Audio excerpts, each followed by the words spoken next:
and welcome to Faewood. Now I've got the setup a little bit different this time because basically I did a member video from this location. I've been sort of doing different videos in different spots around the studio for members just so that they get a better look at my studio, because I mostly film in the one spot unless I'm doing something else and then you see other parts of the studio, so I thought that would be fun. And I had this set up already, so I figured I would just do it. Plus I'm actually kind of liking it. You guys will have to let me know what you think, but I love the fact that you can see a little bit more of the backdrop, because like usually I'm just right in front of it, so I kind of like that. This part's a bit bare, but I mean, not too bad. I could always move the tree over there, I suppose. Yeah, let me know what you think. I do have some projects on the go, but I thought I would stop and do a bit of a book haul with you guys, just because I have a project sort of in the background on the go, and another one that'll be starting very soon. The members already know what that is and I'm really excited about it, but can't say anything at this stage. But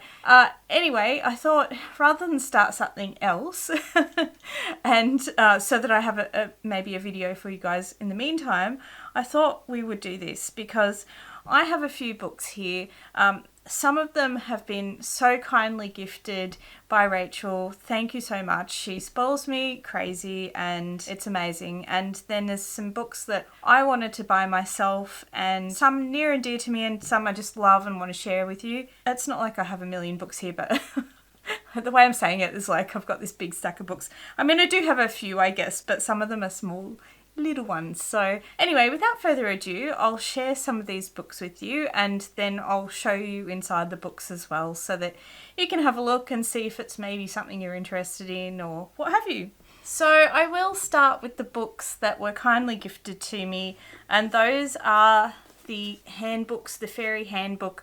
There's a Unicorn Handbook and a Mermaid Handbook. Now, if you guys have seen the, it used to be called the Fairy magazine, and it's called the Enchanted Living magazine. This set of 3 books was created by the editors of that magazine. Features a lot of the people that they've had in their magazines and things like that. They're so beautiful, these books. They have the history and lore of whatever it is, like so fairies, it'll have all of the Fae mythology and things. Then scattered in amongst that is projects, there's food that you can make, you know, artist spotlights and things, and they're just lovely. A great way, if there's, you know, one or multiple that you're interested in, it's a good way to sort of delve into that theme and really get a nice broad picture of all sorts of things. And I feel like they're good inspiration provokers. You know, the projects are quite simple, so you're not going to get anything sort of super elaborate.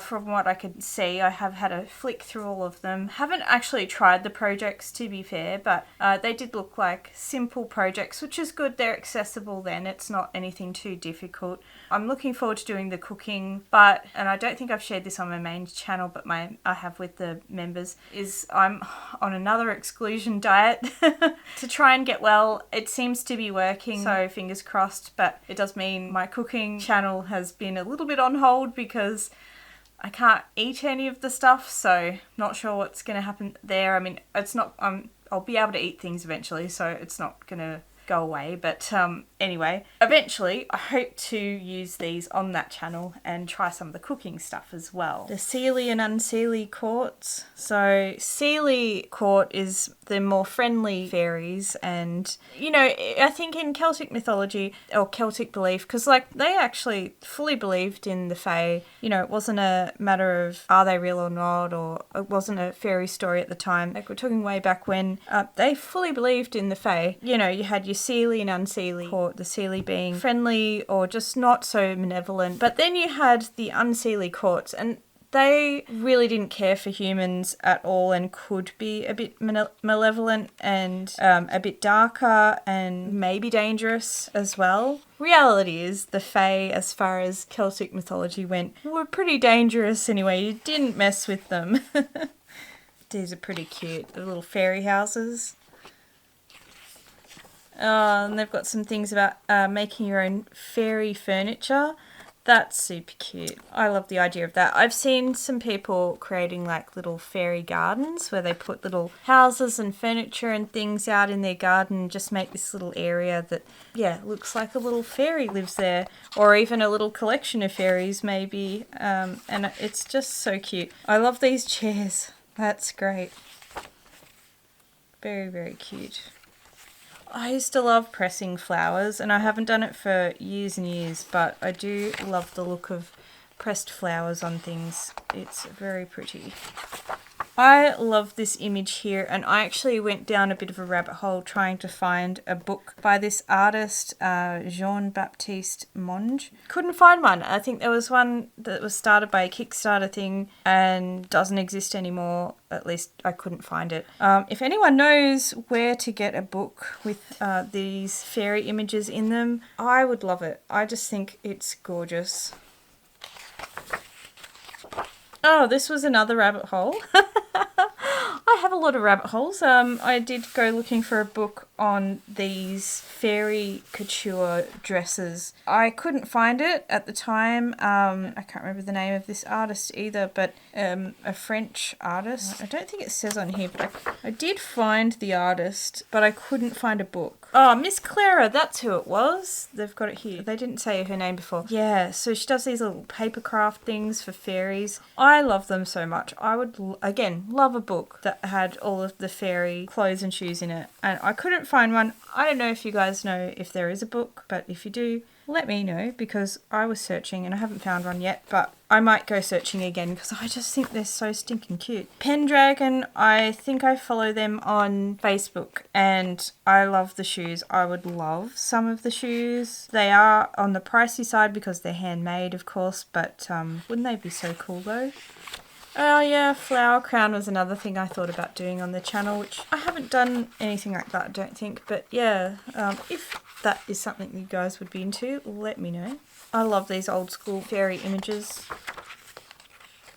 Oh, fairy wings. This is, of course, where I love and adore things. I make a lot of fairy wings, obviously. And they've got a few fairy wing makers that they've highlighted on here. Some beautiful wings. Oh yeah, changelings. Gosh, that was something you would read about all the time when it came to the Fae, that, you know, a child would be replaced by a fairy changeling. And it was just common for people to believe that their child was no longer their child, that they were in fact a changeling. And I missed this page where it's like how not to be taken by the fairies. And I remember my dad who knew someone who fully believed that they had been taken into the fairy realm. And it's not unusual to meet people, even to this day, that 100% believe in fairies. She, I think, had gone into a fairy ring. And the idea was that, I can't remember which way you're meant to go, but if you go into a fairy ring but you walk around it the wrong direction, you can go into the fairy realm, may not be able to get out again, and you get lost time. She had described going in there and she couldn't find a way to get out of it, and it was only that someone pulled her out of it that she got out, apparently. So, and that's again quite a commonly held belief. Brian Froud and Alan Lee's fairy book. Love that so much. Now, if you haven't seen Mr. Finch, this is another artist that I absolutely adore, and I follow his work as well on Facebook and I think Instagram. Does these textile pieces, which these images aren't really giving justice to what he can do. Like, honestly, look up his work. It's so amazing. And he's just recently started teaching people how to make mushrooms like he does. And I think he's teasing that there might be an online class. So you bet your ass I'll be doing that if it comes available. And then you've got the unicorn one here. So same thing, you know, filled with all sorts of cooking, lore, stories, and just artists and beautiful things. So they're just gorgeous looking books. I don't think I've done anything unicorn inspired on my channel or anything before. I'm not sure what I would do, except maybe make a headpiece, I guess. This is cute. I must admit, lavender's not one of my favourite smells, but I do love the look of it, and I love, you know, the look of the bundled bits of lavender and stuff like that. So I noticed a lot of this has all different types of beasts and things, not just a unicorn. They go into some other types of creatures and things as well. I'd love to see them come out with one that was a dragon one, but that might be not quite their aesthetic, I guess. I'm not sure, but I'd love a dragon one. If you're watching, which they're not, but if they're watching, can you make a dragon one? Oh, phoenix as well. I love a phoenix. I love the idea of a phoenix as well. I feel like it's a very empowering symbology. Yeah, you've got the narwhals. They have a horn that's very much like a unicorn horn, or a long, thin one, I guess. Cute.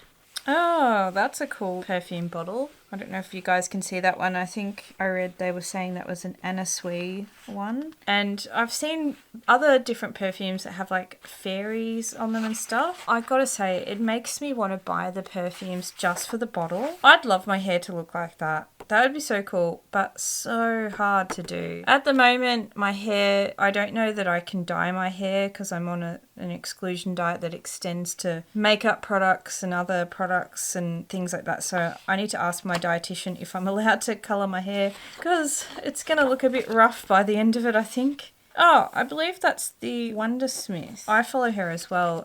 She's amazing. In fact, she said she's coming out with a recipe book. I think she's got one on entertaining and so forth, which I don't have that one either. But if she comes up with a recipe book, even if I don't make anything, I want it for the eye candy because her stuff is so amazing. And I wish to God she would sell her plates and cups and things. I'm always eyeballing those when she shows them on like Instagram and so forth. She makes these amazing tea sets and things. And, you know, you just can't get anything like that. I've looked high and low for some like fantasy inspired, you know, plates, cups and other things for my cooking channel and just for myself and so forth. It's so hard to find anything like that. Oh, a little hair mist thing, that'd be cute. I do like a bit of sparkly hair from time to time. I feel like I'm not as drawn to unicorns only because they're usually this pastel sort of look, and you guys know I'm more about the dark aesthetic. So I don't know if there would be a way to do like a dark aesthetic unicorn, maybe a black unicorn. Amazing images in this, like the colour images and artwork they've managed to gather together. It's, yeah, just very visually stunning. There's something about the faces they used to put on horses that just I find a little bit, I don't know, creepy, I guess. They have these weird kind of human looking expressions that just don't look right. And it just, ooh, I don't know.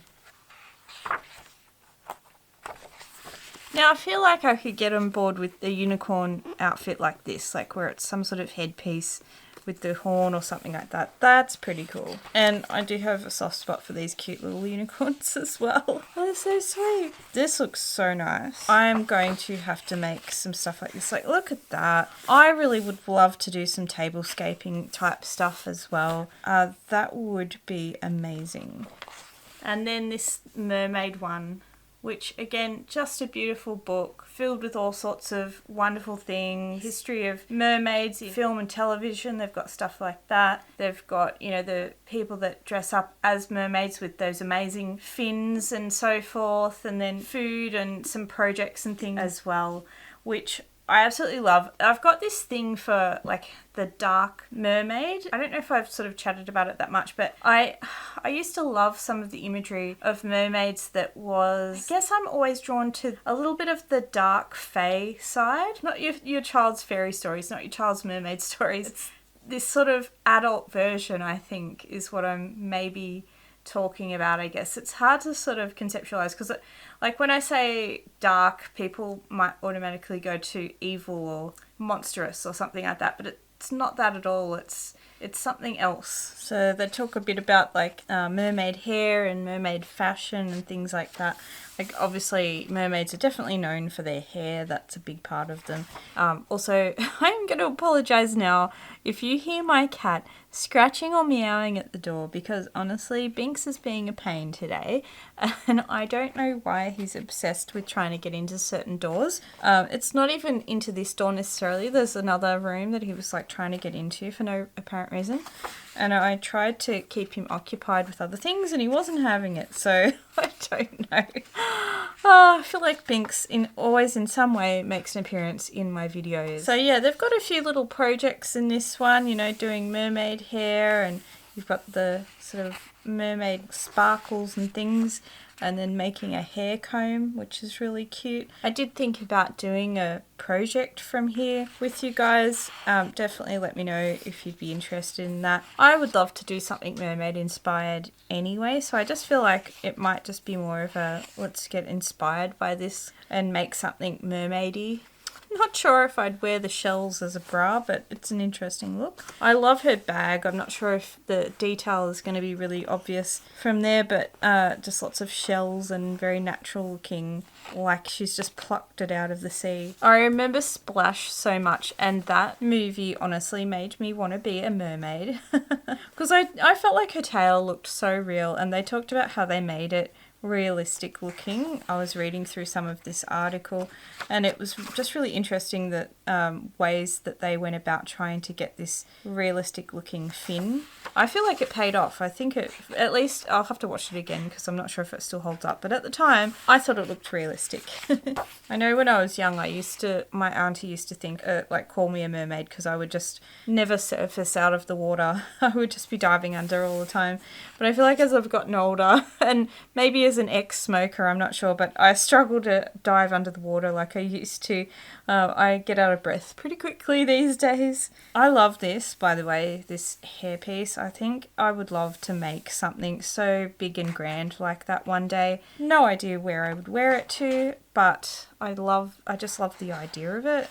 And then you've got some stories about, you know, mermaids from other cultures. I love these really old school drawings, you know, lots of line work and everything, and subtle sepia colours and stuff. That's another cute project.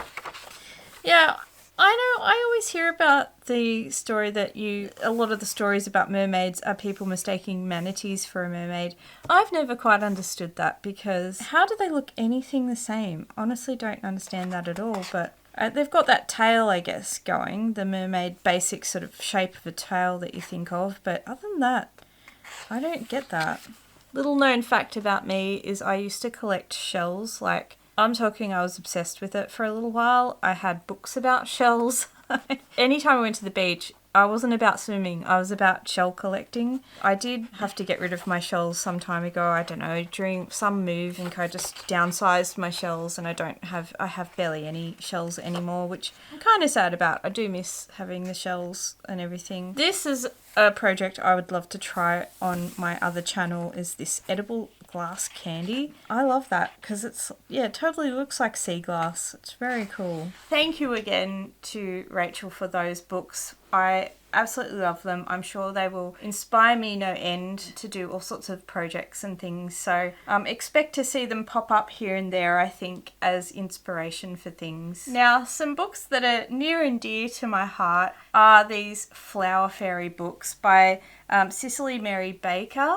I believe they were first published in the 1920s, and the imagery in them is just so precious. I love them. And I can't remember what reminded me of the Flower Fairy books. It might have been seeing a book somewhere that someone was talking about. I can't honestly remember what sparked me, but something sparked me to go down the rabbit hole of thinking about these books again. And when I was young, I learnt to draw using books and sketching images that I would have from books, and I had a few different ones. I had a witches one as well, and I honestly can't remember who did the witches book that I had, but I loved that one. It was a fun, whimsical one. It was like a light-hearted witchy book and stuff like that. But one other one that I absolutely loved was I had a Flower Fairy book. I had a larger book, an A4 size with images, and these are ones that are a set. I've got a whole bunch of them.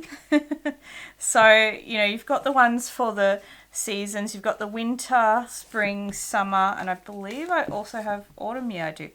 So I've got the seasons there, and then I've got 3 additional ones. I think there might be others as well. I'm not sure that this is the full set, to be honest, but it's close to, I think. And so each of them have just so many beautiful images in them. I love the look of these really classic illustrations of fairies. There's just something so beautiful about the way they're done. Her illustration style is just lovely. It does sort of have that nostalgia for me because it reminds me of when I started to get interested in doing creative arts. You know, I started in, you'd say illustration, but, you know, obviously as a child it was like drawing illustrative pictures and things like that, doing that sort of thing. And then eventually ended up going to do fine arts, where I did my diploma, and got into later in life doing jewellery. And now I feel like I do just a bit of everything because, I don't know, I find that so interesting. It's so nice to have an excuse like this channel to explore my creative whims and share it with you guys, because I am definitely someone who loves to try new things, which you might have noticed because just about every video is me saying that I've never tried this before.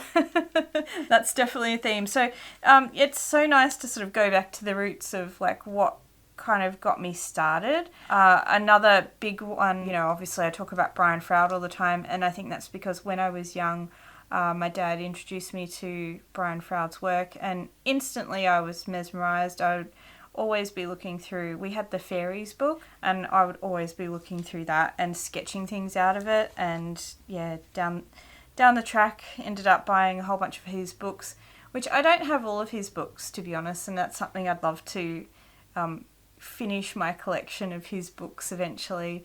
I'll have to sit down and work out which ones I'm missing. But yes, I think these are super sweet. I actually, before I bought these, had bought on Etsy, someone was selling, I think they might have even come from one of these books, some images from her, just a little set, like a pack of maybe 10 images. And I don't know even what I'm going to do with them, to be honest, but I was just like, oh, I just really want them. I think it was scratching the itch of wanting the books, and obviously the itch wasn't quite scratched because it was maybe a month later I bought these books. So I gotta say, there's one part of me that wants to take these images out of the book and just mount them somewhere because they're just so pretty that I want them on display.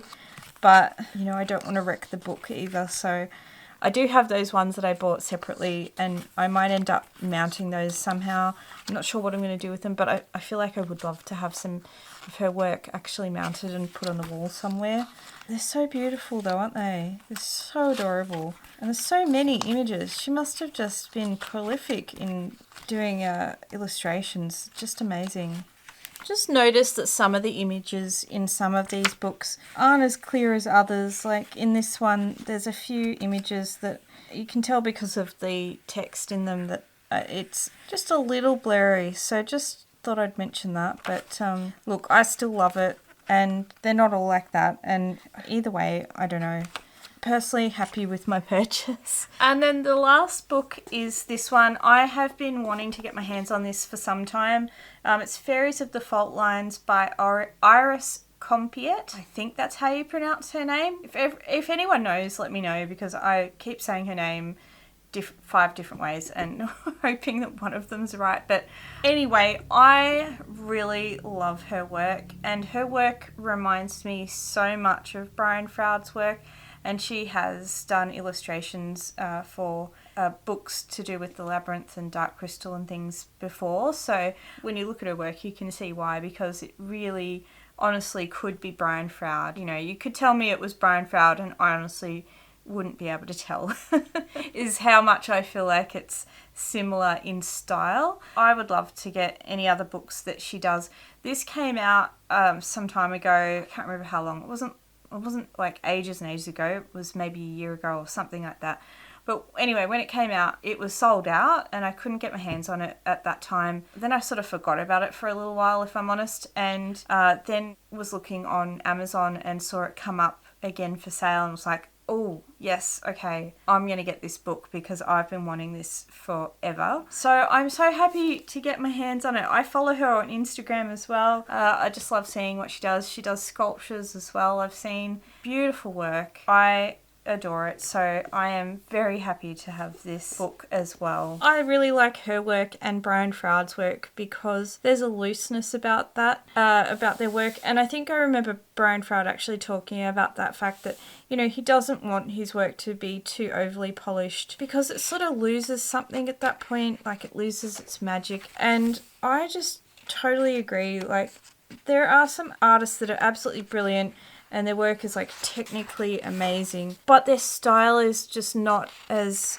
enthralling to me because I just love the looseness, this organic, this, I don't know, essence. And I can definitely see differences in her work versus Brian Froud's, but there is definitely a lot of similarities as well. I mean, even just the way they put the books together, having the sketches is just so nice as well. It brings you into the creative process a little bit. I love these mushroom guys, I must say. I have a real fondness for any old man mushroom. I think they're so great and so cute. That's a new spin on a unicorn. Well, I don't even think I can show that all in frame with where I've got my camera right now, but I'll show this half and then pull it over. But that's amazing. I love the idea of having it fold out like that so you can get this super large artwork. Very cool. And so that's it. That's the video. Just a nice short one showing you guys some books that I've purchased and showing you inside the books. Just in case it's something you might be interested in. And yeah, let me know if there's any other videos that you guys would want from me. I have so many things planned that I'm hoping to bring to you guys this year. And it's been a little bit of a slow start because of certain things, a lot of it to do with my health. But if everything continues to go in the right direction, then hopefully I'll be able to do much more filming and things and much more projects and all of that with you guys. So I'm excited about that. But yes, I do have some things on the way and I am excited about sharing that with you guys finally when I can. So in the meantime, yeah, I thought I would just do this and share some lovely things that I love and thought you guys would love as well. Anyway, if you want to see that and all the good stuff that's coming, hit subscribe. And for the rest of you, I'll see you next time in Faewood. Bye, guys.